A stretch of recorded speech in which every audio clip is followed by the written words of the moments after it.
पुण्याशी नाही. काम एष क्रोध एष रजोगुण समुद्भवा महाशनो महापाप्मा विध्येन मिह वैरिणम रजस्तवश्च मनसो द्वंश दोषा उदारतो. जे मन रजतमांच्या आहारी गेले, कामक्रोधादी विकारांच्या आहारी गेले, ते मन म्हणजे मी नाही. ते मन म्हणजे मी नाही. मग अत्यंतिक शुद्धता पावित्र्य ज्या ठिकाणी आहे ते मन म्हणजे मी आहे. अर्जुन तरीही ऐकेना. 4 डिग्र्या लावल्या या मनापुढे. चंचलम ही मनः कृष्ण प्रमाथी बलवदृढं तस्याहं निग्रहं मन्ये वायोरिव सुदुष्करं. चंचलम ही मनः कृष्ण प्रमाथी बलवदृढं. 4 डिग्र्या लावल्या. मन कसं आहे? हे मन चंचल मोठे मोठे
सगळं खरं बाबा, तुझं सगळं म्हणणं बरोबर आहे. मन चंचल आहे, हट्टी आहे, उन्मत्त आहे, ऐकत नाही.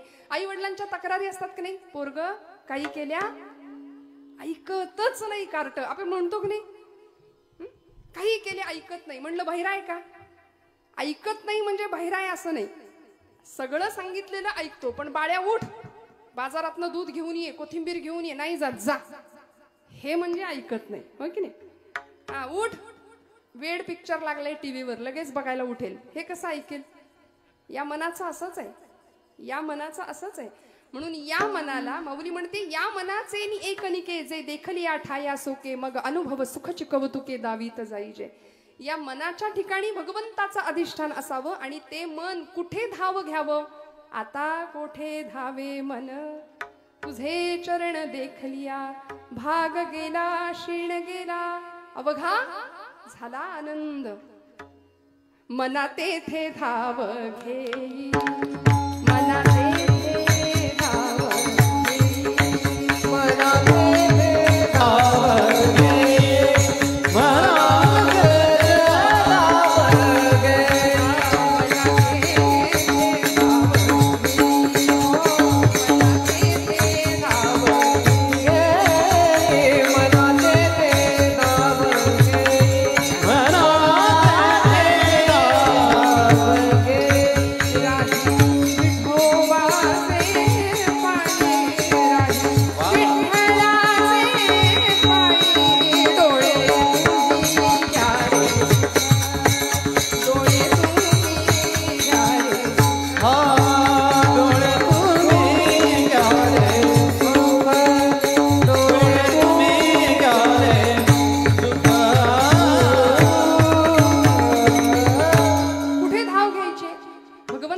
पायाजवळ. काय आहे असं भगवंताच्या पायात? नाथांनी म्हटलं, देवा माझे मन लागो तुझे चरणी. अहो, लाखोंच्या संख्येने समुदाय धावतो पंढरपूरला. वेडाय म्हणून की काय? काहींना नाही दर्शन मिळत, कळसाचं दर्शन घेऊन माघारी फिरावं लागतं. बिचारा कित्येक जातीवंत वारकऱ्यांना कोरोनाच्या 2 वर्षामध्ये नाही जाता आलं पंढरपूरला. जातीवंत वारकरी रडला घरी. का? नाही ते चरणांचं सुख घेता आलं. काय आहे असं?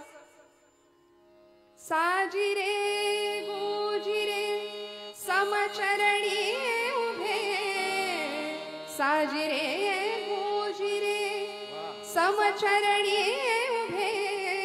काय आहे तिथे?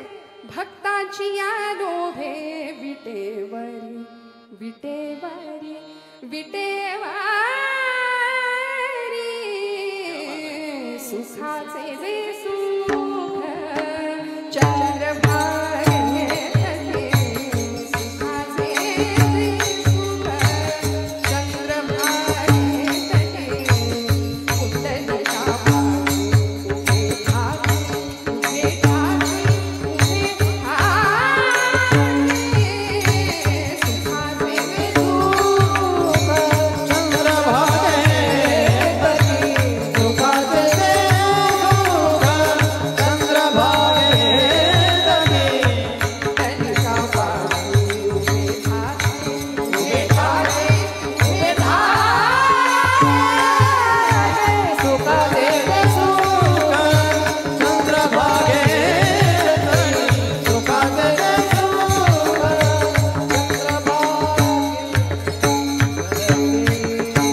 काय आहे पंढरपुरामध्ये भगवंत उभाय 28 युगांपासून तिष्ठत भक्तासाठी त्या चरणांचं सुख.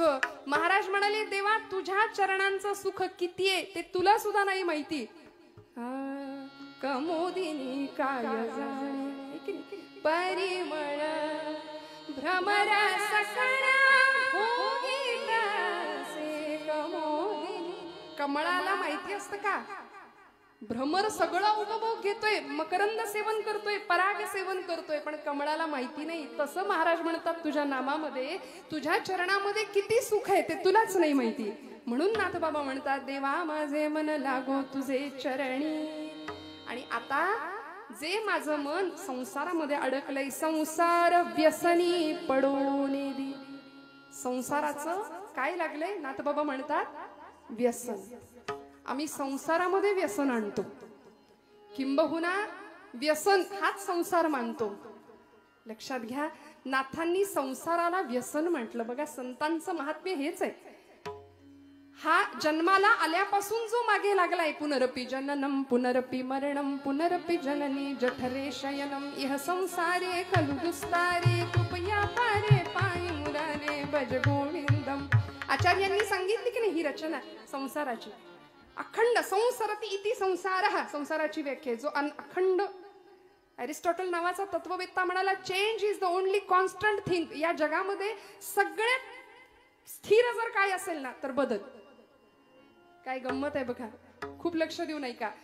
परिवर्तन हा जगाचा नियम आहे. संसार अखंड फिरतोय, आजचं उद्या नाही, उद्याचं परवा नाही, श्वास नवीन आहे प्रत्येक वेळी. संसारामध्ये सगळं बाहेरून आणावं लागतं. चहा संपला आणा, साखर संपली आणा, सगळं उठल्यापासून माणूस अखंड धडपडतोय. कशा करता सुखा लागी करीसी तळमळ सुखा लागी करीसी तळमळ सुखा लागे करीसी तळमळ सुखा लागे करीसी तळमळ सुखा लागी करीसी तळमळ सुखा लागी करीसी तळमळ सुखा लागे करीसी तळमळ सुखा लागे करीसी तळमळ पंढरीची जाय एक वेळ पंढरीची जाय एक वेळ अवघाची सुख रूप होती अवघाची सुख रूप होती. हरे तू पंढरीची जाय एक वेळ हरे तू पंढरीची जाय अवघाची सुख रूप होती मग तू अवघाची सुख रूप होती. जन्मोजन्मीचे दुःख विसरशी मग तू अवघाची सुख रूप होशी. या सुखासाठी आम्ही अखंड तळमळतोय. संसारात दुःख नाही, संसारच दुःखमय आहे, संसारच दुःख आहे. मग अशा दुःखमय संसाराचं व्यसन मला लागू देऊ नको. भर्तृहरी नावाचे एक सुभाषितकार होऊन गेले, त्यांनी नीतिशतक नावाचा ग्रंथ लिहिला. त्यामध्ये माणसाला व्यसन असलं पाहिजे असं म्हणले बरं का. तुम्ही म्हणाल ताई काय बोलताय, कालपर्यंत आम्ही चांगलं ऐकत होतो आणि आज तुम्ही चक्क सांगताय व्यसन असलं पाहिजे. मग आमच्याकडे तर भली मोठी यादी आहे. व्यसन आणि फॅशन याच्या आहारी लागून आमची पिढी किती बर्बाद झाली. मी कशाला सांगायला हवं. घरं बर्बाद झाली, घराचे 2 तुकडे झाले. विधभर जमिनीच्या बांधाच्या तुकड्यासाठी सख्या भावाचा खून करणारी माणसं आज आम्ही समाजात पाहतोय. एखादा अपघात झाला रस्त्यावर तर त्याला मदत करण्यापेक्षा पहिला फोटो काढून सोशल मीडियावर माझ्याकडून पहिल्यांदा कशी बातमी जाईल याच्या मागे वखवकलेली आमची पिढी लागली आहे. आमची संस्कृती, आमचा समाज, आमचा देश, आमचा धर्म म्हणून भारतीय पुराण पुरुषांनी, महापुरुषांनी 3Dचा जमाना तोही होता बरं का. आजही आम्ही 3D फार करतो ना, पण या 3D मध्ये 3D कुठले होते तर देव, देश आणि धर्म. याच साठी सगळा जीवनाचा अट्टहास या मंडळींचा होता. त्यामुळे बाकी व्यसन करायला वेळच नव्हती हो. बाकी व्यसन करायला वेळ नाही, बाकी गोष्टींसाठी वेळच नाही. जगाचा तो भार आपुल्या शिरावर ऐसे थोडे तर वाटो द्या हो. कारण माहिती होतं माझ्या इथे प्रत्येक घराघरातनं सुवर्णाचा धूर निघत होता. इतकी श्रीमंती होती आमच्याकडे. सुवर्णाचा धूर, रत्नांच्या खाणी कुठे होत्या? भारत देशात. पण लोक आले, लुटेरे आले, अनेक स्वाऱ्या केल्या, लढाया केल्या आणि आमच्या इथलं सगळं लुटून नेलं. रिकाम्या आगबोटी आणल्या इंग्रजांनी, भरभरून नेलं. इथला ताग, इथलं लोखंड, इथली नीड, इथलं सोनं, इथला कापूस सगळं नेलं आणि आमचा राष्ट्राभिमान स्वतःच्या टाचेखाली तुडवून टाकला. आणि आम्ही त्यांचे पोवाडे गातो. कुणीतरी यावं, इथलं लुटावं, इथं स्वाऱ्या कराव्यात, आमचा राष्ट्राभिमान तोडवून टाकावा, आमचा स्वाभिमान तोडवून टाकावा आणि आम्ही एवढ्या वर्षानंतर, शेकडो वर्षानंतर सुद्धा त्यांचेच पोवाडे गावेत. आमच्यासारखे शतमूर्ख आम्हीच आहे, लक्षात ठेवा. आम्हाला कीर्तनातनं ही जागृती करणं अपेक्षित आहे. आमच्या भावी पिढीला जर आम्ही नाही सांगितलं तर आमच्यासारखे पापी आम्ही ठरवू. कारण येथ वडील जे जे करीती तया नाम धर्म ठेवीती माऊली. धर्माची व्याख्या आम्हाला सांगतात. मग आम्ही जर कमी पडलो तर आमच्या पिढीसमोर पुढचा येणारा भयान अंधकार, त्याला आम्ही जबाबदार असू. आमच्याकडे एक म्हण आहे, आम्ही शेकडो वर्षानंतर स्वाऱ्या केलेल्यांचेच गुणगान गातो. इथली मंदिरं फोडली, मशिदी उभ्या केल्या, धर्माभिमान स्वतःच्या टाचेखाली तुडवून टाकला. घोड्यांच्या टापा आल्या, मोगलांच्या स्वाऱ्या, सुलतानांच्या स्वाऱ्या, लढाया कुणाच्याही असोत, घरदार जळून राख झाली. सत्यानाश झाला तो मराठी मुलखाचा, मराठी मातीचा. इथल्या बाया बापड्यांची सुरक्षितता प्रश्न होता. वेदशाळेतला वेद, देवळातला देव, स्त्रीचं शील, तिच्या कपाळावरचं कुंकू, तिचं चारित्र्य, तरुणांचा पराक्रम, वृद्धांचं जीवन काहीच सुरक्षित नव्हतं. अशा वेळी नाथ बाबा साक्षीदार होते बरं का. 16वं शतक आहे नाथ माऊलींचं. आणि एकनाथ महाराज पैठणातनं 3.5 शक्तिपीठांकडे अवतान घालत होते. दार उघड बये, दार उघड म्हणून. 3.5 शक्तिपीठांकडे सगळ्या संतांनी अवतान घातलं होतं. का हो? कारण आम्ही इतक्या वर्षानंतर सुद्धा त्यांचंच गुणगान गातोय. आपल्याकडे म्हण आहे, जो जिता वही. वाटलंच होतं मला. आता काय, आपण आपलीच दृष्ट काढली पाहिजे की नाही मीठ मोहऱ्यांनी. एकदा खरंच काढूयाच आपण. कसं कसं बघा ना, मी न काही विचारता पटकन तोंडात आलं तुमच्या, जो जिता वही. आता का म्हणाल? आजपासून म्हण बदलूया. मी हात जोडून प्रार्थना करते, आपल्या सगळ्यांच्या हृदयस्थ परमात्म्याला विनंती करते की आजपासून जो जिता वही सिकंदर नाही. अरे कुणीतरी फुटके लुटेरे येतात, आमच्या इथलं सोनं लुटतात, आमच्या इथला देव, धर्म, देश, स्वाभिमान लुटायचा प्रयत्न करतात आणि आम्ही त्यांचंच गुणगान गातो. आजपासून जो जिते वही छत्रपती शिवाजी महाराज, जो जिता वही महाराणा प्रताप, जो जिता वही राजा विक्रमादित्य, जो जिता वही पृथ्वीराज चौहान. आजपासून त्यांचे गुणवे गायला सुरुवात करूया. जो जिता वही धर्मवीर संभाजी महाराज. का हो? नको त्या गोष्टींच्या आहारी आम्ही जातो, परिणाम संसार उद्ध्वस्त होतो. नाथांनी संसाराला व्यसन मानलं. म्हणाले मला संसाराचं व्यसन लागू देऊ नको देवा. याचा अर्थ प्रपंच करायचा नाही असं नाही. प्रपंच करावा नेटका, मग घ्यावे परमार्थ विवेका. संतांनी सांगितलं फाटका तुटका प्रपंच आम्हालाही मान्य नाही. तो उत्तमच करायचा. प्रपंच असावे सुवर्ण परमार्थी पंचीकरण. प्रपंच छानच करायचा आहे, उत्तम. जोडून या धन उत्तम व्यवहारे, उदास विचारे वेच करी तुकोबा म्हणतात की नाही. उत्तम प्रपंच करायचाच आहे, पण त्याचं व्यसन नाही लागू द्यायचं. कीर्तनाला येता का? नको. दूध फ्रीज मध्ये ठेवायचंय. कीर्तनाला येता का? घराला कुलूप लागलंय की नाही 10 वेळा आम्ही ओढून बघू आणि इथं आल्यानंतर सुद्धा त्या कुलपाचं चिंतन करू. असा हा संसार मागे लागलाय.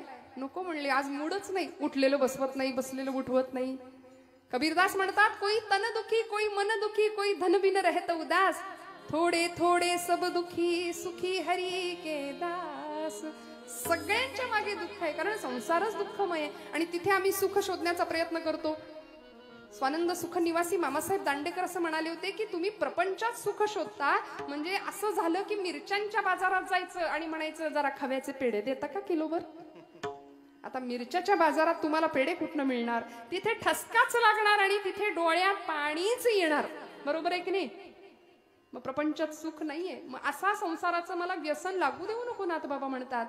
भर्तृहरी म्हणाले व्यसनानि संति बहुशः व्यसनद्वयमेव केवलम व्यसनम. मी म्हटलं 2 व्यसन माणसाला लागली पाहिजे. कुठली व्यसन? विद्याभ्यसनम व्यसनम अथवा हरिपाद सेवनम व्यसनम. 2 व्यसन जगाच्या पाठीवर अशी आहे की ती माणसाला लागली तर माणूस जीवनाचं कल्याण व्हायला हरकत नाही. पहिलं व्यसन विद्येचं, विद्याभ्यसनम व्यसनम अथवा हरिपाद सेवनम व्यसनम. कुठली तरी कला, मग संगीतातली कुठली कला असू दे, खेळ असू दे, शिल्पकला असू दे, चित्रकला असू दे, विद्येचं व्यसन आमच्या मुलांना लागलं पाहिजे. आमची पोरं हातामध्ये एकदा ते डबडं दिलं की त्यांना जगाचं काही भान नसतं. मग आई बोलवतीये, वडील बोलवताय, जेवायला उठ बाबा, काही नाही. बसून बसून बसून किलो किलो फक्त आमची वजनं वाढतायत का? इंटरनेट, त्याच्यावरचे गेम, मैदानी खेळ संपले. मग विद्येचं व्यसन लागावं. साहित्य संगीत कला विहीन साक्षात पशु पुच्छ विषाणहीन, असं एक सुभाषित आहे. म्हणले ज्याच्याजवळ कुठलं साहित्य नाही, कुठली कला नाही, कुठली विद्या नाही, त्याची गणना ही एखाद्या पशुमध्ये होणार आहे. आणि कुठला पशु? म्हणले पुच्छ विषाण. विषाण म्हणजे शिंग, संस्कृतात शिंगाला विषाण म्हणायचं. विषाण म्हणजे शिंग. शिंग आणि शेपूट नसलेला प्राणी, असं मानव प्राण्याचं वर्णन केलंय बरं का. पुढं म्हणाले तृणन्न खादन्न जीव मानहा. म्हणले नशीब त्या 4 पायाच्या प्राण्यांचं की हा 2 पायाचा प्राणी चारा खात नाही. कारण यानं जर एकदा चारा खायला गेला तर बाकीचे पशु जिवंत उपाशी मरतील. इतिहास आहे. आम्ही अन्न नाही खात, आम्ही माती खातो, दगड खातो, सिमेंट खातो, पैसा तर खातोच खातो. बर चारा सुद्धा खाल्लाय बरं. विठ्ठल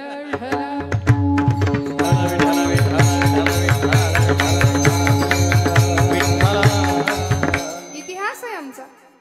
त्यामुळे मनुष्य नावाचा प्राणी असा आहे म्हणून कुठली तरी विद्या असणं गरजेचं आहे. विद्या नावाची कुणी पोरगी नाही बरं.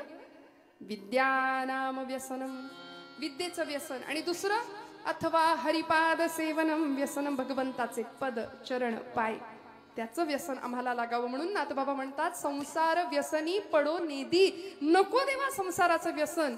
मग कसं राहायचं म्हणाले? ऐसे असावे संसारी जवबरी प्राचीनाची दोरे. पोरी घरचार मांडिला खेळ मोडून टाकेला.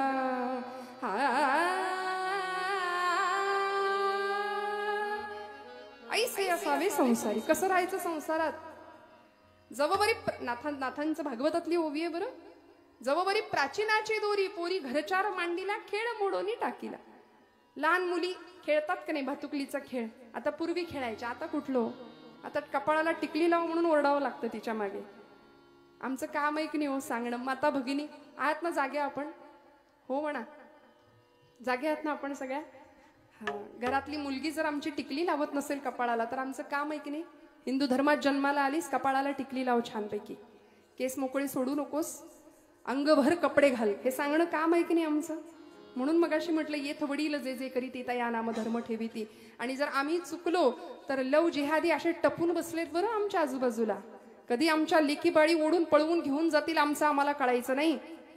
कितीतरी किस्से, कितीतरी गोष्टी आमच्या आजूबाजूला घडल्या, आमच्या दारापर्यंत येतील तेव्हा आम्ही डोळे उघडू का? म्हणून संतांनी आम्हाला सावध केलं, प्रत्येक वेळी सावध केलं. काय होत असेल देहाचे 35 तुकडे झाल्यानंतर, आई वडिलांच्या हृदयाला, अंतःकरणाला काय यातना होत असतील, आम्हाला वेळीच सावध होणं फार गरजेचं आहे. नाथांनी सांगितलं लेकी बाळी संध्याकाळच्या वेळी खेळायला बसतात. भातुकलीचा खेळ पूर्वीच्या काळी खेळायच्या बरं का मुली. मग तो खोटाच संसार असायचा, खोटाच चहा करायचा, घरातल्या वडिलांना नेऊन द्यायचा, त्यांनी खोटा खोटा भुरके मारत प्यायचा. मस्त संसार तिचा चाललेला असायचा. आणि संध्याकाळ अंधार पडायला लागला की नाथ बाबा दृष्टांत काय गोड देतात बघा. नाथ महाराज म्हणतात पोरी घरचार मांडीला खेळ मोडून टाकीला. आईची हाक कानावर आली, कार्टे चाल, अंधार पडला. आणि ती आहे तसं पिशवीत भरते सगळं. आईची हाक आली, चल बाई निघाले घरी. लहानपणी आम्ही एक वाळूचा बंगला करायचो. तुम्ही आपल्यापैकी पण बरेच मंडळी करत असतील बघा, आहे की नाही? मुलं करतात, पाय त्याच्यामध्ये घालायचा, वाळू करायची. बायका रस्त्याचं काम करणाऱ्या असतात, कधीतरी बघा, खूप प्रामाणिकपणे दिवसभर ते पोर वाळूत खेळत असतं त्यांचं. ती बाई दिवसभर काम करत असते, काबाड कष्ट, दिवसभर मोलमजुरी करावी तेव्हा तिला पगार मिळेल, मग पोट भरायचं. ते पोरग दिवसभर त्या वाळूचं इतकं सुंदर घर करतं आणि आई निघायला लागली कारट्यात, चल आता घरी जायचे, ते टुनकन उडी मारतं, त्या घरावरच उडी मारतं, मोडून टाकतं. ऐसे असावे संसारी. नाथबाबा म्हणाले त्याचा निरोप आला ना की आहे तसं सोडून जायची शक्यता नाही, इच्छाशक्ती पाहिजे, आहे तसं सोडून जायची तयारी पाहिजे. नाहीतर आम्ही म्हणतो नको नको नको देवा आत्ताच येऊ नको, नातवंड होऊ दे जरा, नातवंडाचं तोंड बघते मग ने. परमार्थ, अध्यात्म, कीर्तन हे सगळं खूप लांब आहे आमच्या दृष्टीने.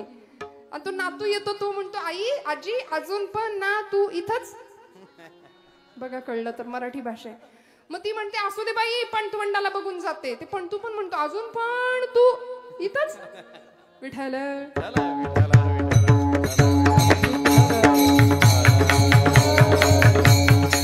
त्यामुळे लोकांना कंटाळा येईपर्यंत आमचं जीवन नसावं, संसाराचं व्यसन लागू देऊ नये. मग नाथबाबा म्हणतात की या संसाराचं व्यसन तर नकोच, तुझ्या चरणाजवळ मन स्थिर राहू दे. पण ते मन चंचल आहे, ते जर स्थिर असायचं असेल तर साधन पाहिजे. कुठलं साधन? अभंगाचं दुसरं नामस्मरण गडो संत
साथीसाठी जरा दिरंगाई केली का, काटकसर केली का टाळ्यांना?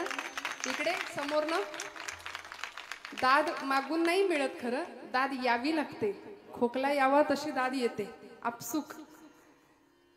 खूप मनापासून दाद देत जा बरं का, कारण ही नादब्रह्माची स्वरब्रह्माची उपासना करणारी माणसं आयुष्य प्रचंड मेहनत कष्ट करून हे सगळं निर्जीव चांबड्यातनं इतका सुंदर आवाज काढणं आणि तुमच्या हृदयाला आनंद देणं हे सोपं नाहीये, हे सोपं नाहीये.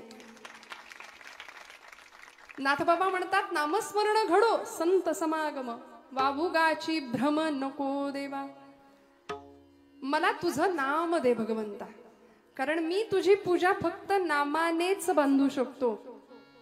तुका म्हणे मज अवघे तुझे नाम, धूप दीप राम कृष्ण हरी, कासयाने पूजा करू केशी राजा. भगवंता मला तुझं फक्त नामच घ्यायला आवडतं, मला बाकी जमत नाही काही. कारण तुझं नाम घेणं इतकं सोपं आहे, इतकं सोपं आहे. बघा ना, देवाचं नाम सोपं आहे की नाही घेणं? कधीही घ्या, कुठेही घ्या. हो येता जाता, उठत बसता, कार्य करता, तदा देता घेता, वदनी वदता, ग्रास गिळता, घरी दारी शय्येवरी अतिसुखाचे अवसरी, समस्तांची लज्जा त्यजुनी भगवत चिंतन करी. कुठेही कुठल्याही स्वरूपात कुठेही नामाला बंधन नाही. सातारचे संत ब्रह्मचैतन्य गोंदवलेकर महाराज म्हणतात की नाम हे उपाधी रहित असावं. नामाला कुठली उपाधी नाही, काही बंधन नाही. कधीही घ्या, कुठेही घ्या. जनाबाईने काही विशिष्ट ध्यानधारणा केली होती का हो? पण जनाबाई अहो कधीही कुठल्याही वेळी हात्यामध्ये जातं असायचं, खुंटा हातात आला, एकीकडे पाय पसरलाय की हाक मारलीच पांडुरंगाला. जनी मांडते दळण, नाम ओठी घोळते. पांडुरंगा सख्या ये की रे बाबा, ये की रे बाबा, येशील का रे सख्या? दळिता कांडिता तुझं गाईनं अनंत म्हणून हाक मारावी, असा पाय जनाबाईनं पसरलेला आणि हाक मारायची. जनी मांडते दळण, नाम ओठी घोळते, भारी जड हे जाते तुझी या विना. आणि सखा पांडुरंग म्हणायचा, जने जने जने आलो थांब. काय वेळ लावत होता हो भगवंत? नाही, लगेच यावं. हाक तुझी येता कानी, झोप बुडानी गावाई, का दळतेस एकली माझ्या विना. सख्या आलास का रे पांडुरंगा?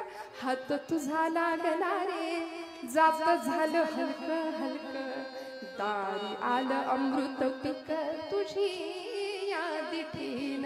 जने खरं सांगू का ग तुला, मी सुद्धा एकटाच आहे ग. माझ्याकडे येणारा प्रत्येक भक्त फक्त काहीतरी मागायला येतो. मीही होतो एकला, करमेना मुळी मला, आरसा मला गे दिधला तुझी या दिठीन. दिशा उजळल्या गेला कोंबडा,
आणि पांडुरंगा बरोबर जनाईनी सुंदर माझं जात ग राम नाम गात ग किंवा फिरते बहुतेक आणि ओव्या गाऊ कौतुके तू ये रे बा विठ्ठला. भगवंतांनी यावं, येणाऱ्या जाणाऱ्या माणसांना दोन दोन आवाज ऐकू यावेत जनाईच्या झोपडीतनं. आणि अशा प्रवृत्तीची माणसं काही त्याच काळी होती असं नाही, आजच आहेत असं नाही, त्याही काळी होती. हे महिषासुरच सगळे बरं का. देवीनं मारावंच यांना, काम क्रोध रूपी सगळे महिषासूर. आणि चर्चा व्हायची गावामध्ये पंढरपुरामध्ये, पाटील पाटील जाणीच्या झोपडीतनं दोन दोन आवाज येतात. म्हणले एक पुरुषी आवाज आहे, ताबडतोब चौकशी करा. एकटी राहते ना, कोण होतं आतमध्ये. सगळ्यांनी चौकशी करावी. घेराव घातला झोपडीला आणि जनाबाई सकाळी सकाळी पीठ चोपड्यात भरलं, दरवाजा उघडला. गावातली सगळी मंडळी समोर उभी. गावचे पाटील, कुलकर्णी, गावची काही माणसं. विचारलं, पाटील काय काम काढलंयसा सकाळी सकाळी माझ्याकडं. पाटलांनी सांगावं, जने बाकीचं बोलू नको, आतमध्ये कोण आहे तेवढं सांग. कुठं कोण आहे तवा पाटील, मी एकटीच तर जातीया. जने खरं सांग, 100 माणसांनी 2 आवाज ऐकलेत आणि तू बरी म्हणते गो मी एकटीच आहे म्हणून. आतमध्ये कोण आहे खरं सांग. पाटील, आता माझ्या बोलण्यावर तुमचा विश्वास नाही, तुम्हीच झडती घ्या माझ्या झोपडीची. केवढं तिचं झोपडं कोलमडलं त्या नाद्यात. कुणीच सापडेना, कुणीच सापडेना. जने खरं सांग, कोण आलं होतं ग. 100 माणसांनी 2-2 आवाज ऐकलेत आणि तू म्हणते मी एकटी होती. खरं सांग, जने खोटं बोलू नको, कोण आलं होतं. पाटील, माझ्या बोलण्यावर तुमचा विश्वास नाही, बोलले तर तुम्ही हसाल. सांगू का कोण आलं होतं. पांडुरंग आला होता. हसले सगळे. पांडुरंग आणि तुझ्या झोपडीत जणे पांडुरंग कशापायी आला होता ग. पाटील काय सांगू, जोंधळ्याच्या भाकरीची चव लई न्यारी, पंढरीचा राणा येतो जनाईच्या दारी. काय सांगू पाटील तुम्हाला. बरोबर जने, पांडुरंग आला म्हणतेस, तुला दिसतो आणि आम्हासनी दिसत नाही, असा कुठं लपवून ठेवलायस ग. आणि जनाबाई हसतात. तुम्हाला मला पडलेलं कोड सोडवतात. जनाबाई म्हणतात, पाटील लपवायचं कुठं असतो, हृदयाचा बंदी खाना केला, हृदयाचा बंदी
सोहम शब्दे मारा केला. श्वास घेतानाचा सूर. नामस्मरण सांगते बरं मी आपल्याला. नामस्मरण घडो का मागणं मागितलं. सोहम शब्दे मारा केला. प्रत्येक श्वास घेतानाचा सूर सो आणि सोडताना हम. प्रत्येक श्वासाला नाम घेतलं, त्यामुळं विठ्ठल काकुळती आला. जनीला सांगतो, जने जने जने किती बांधशील, बांधून ठेवले. जनी म्हणे, आता विठ्ठला आता जीवे न सोडी तुला. असा बांधला त्याला. काकुळतीला येऊन भगवंत सांगतो, किती बांधशील मला भक्तिपाशामध्ये. नाथबाबा म्हणतात, भगवंता तुला बांधायचंय. यशोदेनी बांधला, जनाबाईनी बांधला, अनेक संतांनी बांधला, तसं मलाही तुला माझ्याजवळ बांधायचंय. सावतोबांनी बांधला हृदयामध्ये, तसं मलाही तुला बांधायचंय. म्हणून मला एक दे, नामस्मरण घडो.